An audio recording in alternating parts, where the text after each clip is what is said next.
Hello, I am Robert Ogilvy, Executive Strategist and EQ Coach. I'm glad you could join me. All right, so what is today's question? Why is it critical for professionals to know what they're great at and what they value? Okay, so let me hash this stuff out for you. And really it relates to how they differentiate um, themselves and what is ultimately going to add lasting value over time.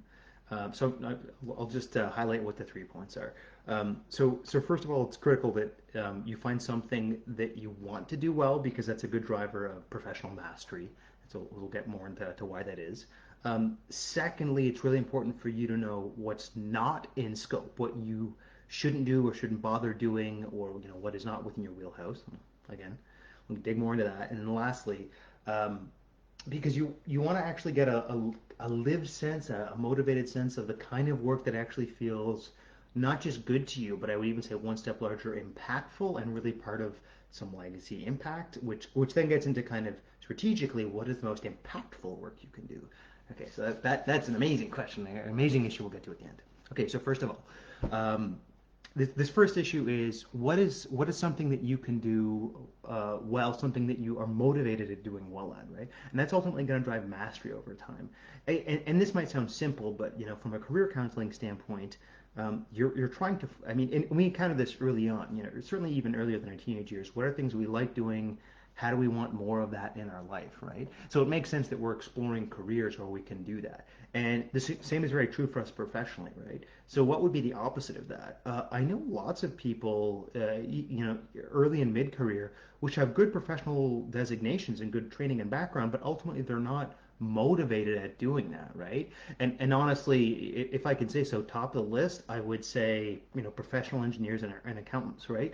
These are valuable professions, but these are often professions that people, as they get more into what they really care about, these are ones say, am I really motivated about this? And so they really need to do some job crafting and a bit of career counseling to figure out, what am I really into and what's something I can be passionate about.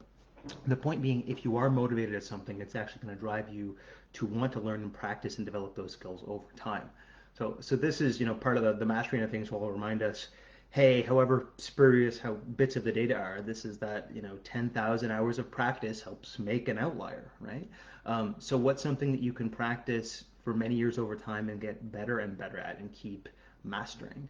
And the other part of this isn't just that you keep getting better, but you're actually able to, you become so masterful that you become ever more reflexively aware, ever more metacognitively or self-aware of how you're working, which actually lets you challenge your assumption and basically be more creative, more flexible, more experimental about new innovative ways that you actually could work, right? I was actually just earlier today listening to something and like Warren Buffett and Charlie Munger, which are famous investors, and they were saying the tactics they used to employ 30, 40 years ago, which were kind of like, oh, you find this company, which has good overall profits, but they're undervalued in this end of things, and then you could get them, maybe half or a third cost and liquidate them and do something with it. Yeah, well, all those low-hanging fruit have been picked, and so they had to continuously learn and develop new tactics, right? And that's I would actually say that's another good sign in that sense. If you find some professional which they may have had good experiences, but they're no longer continuously learning because they're using very outdated models. I see this a lot in the management end of things where so a lot of times there will be people connected to universities or, I mean, basically for almost branding or publicity reasons, they'll be on some kind of tour or speaking series or whatever. I'm thinking of one person in particular, and he's big on Jack Welch. And yeah, there was a time when Jack Welch and kind of the GE to quality management, that lean process management mindset was the thing, and rank and yank, it was the common zeitgeist. We know that that's not the case anymore, right? But this person still is in that end of things, and that's a great indicator that they really haven't kind of been in touch with market norms and effective strategies in a long time. So that's kind of a good example of someone that may have been good at their time, but they're really no longer continuously learning, right? They're no longer motivated to do that. They're no longer in touch with what's going on. Anyway, so that's a bit of a rant, but all it is to say is that if you can find something you're motivated at, that's not just going to help you differentiate, but it's going to help you in the process of continuous learning question your assumptions over time. Okay, so secondly, what's important in being a good professional? Know what's in your scope of practice, but also know what's out of your scope of practice, right? So, part of this is try to differentiate and niche out as much as possible because that will force you to very intimately and intricately know certain problems and certain solutions that you can masterfully solve, but also know what's outside of your scope. Or in a practical sense, what this tends to often mean is that I do, A and B, and I need to work alongside people that do X, Y, and Z. You're like, this is not at all in my scope, right? And it could be, no, I do this, I do certain problem. If you have this other type of problem, you want to talk to someone else. Or it could even, sometimes it can come off of more of a team context problem. Listen, we need all these things to happen. I do this part of it. You'll need to find someone that does these other parts.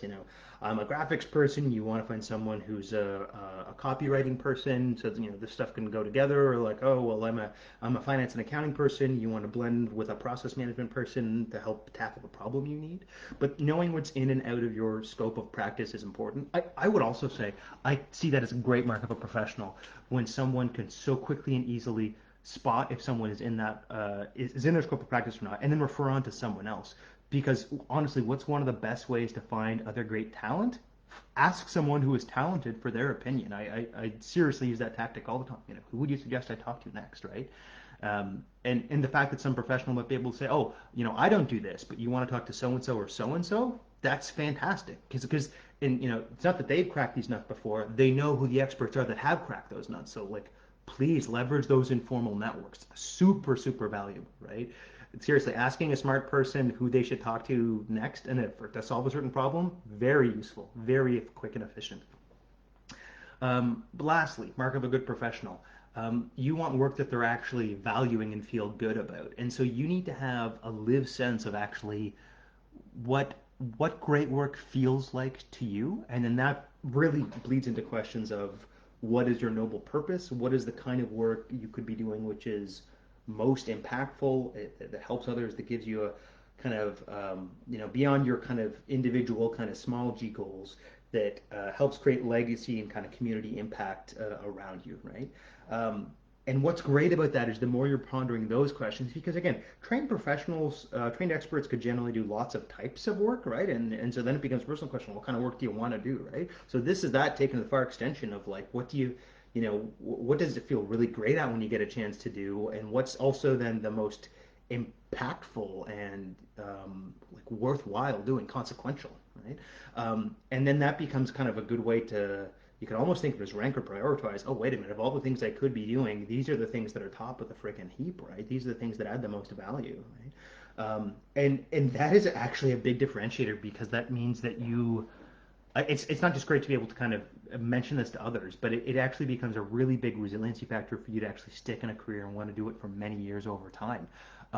It is very common for people to get into, I would say, high demand professions, and you could say burnout, you could say leave, you could say opt out.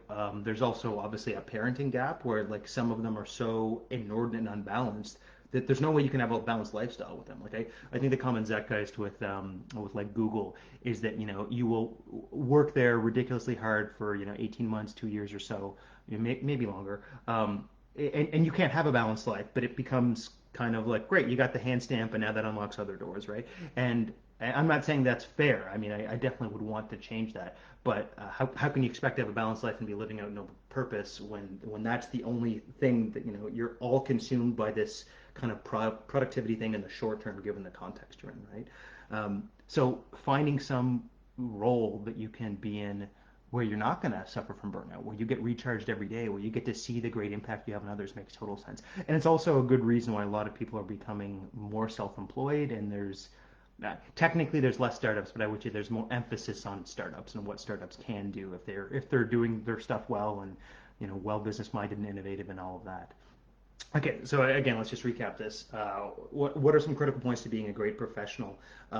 It Part of it is that you want to be able to interested in doing well at what you're doing, which means there's mastery and continuous learning over time. Second of all, that you know what is within and what is not within your scope of practice, which hopefully means you can refer out onto other experts. But lastly, if you know what good work feels like, that brings you ever closer to your noble purpose, which is great for you, great for everyone around you, and great for sticking in that career and doing great things over time. So again, I'm Robert Ogilvy, Executive Strategist and EQ Coach. Hope to talk to you guys again soon.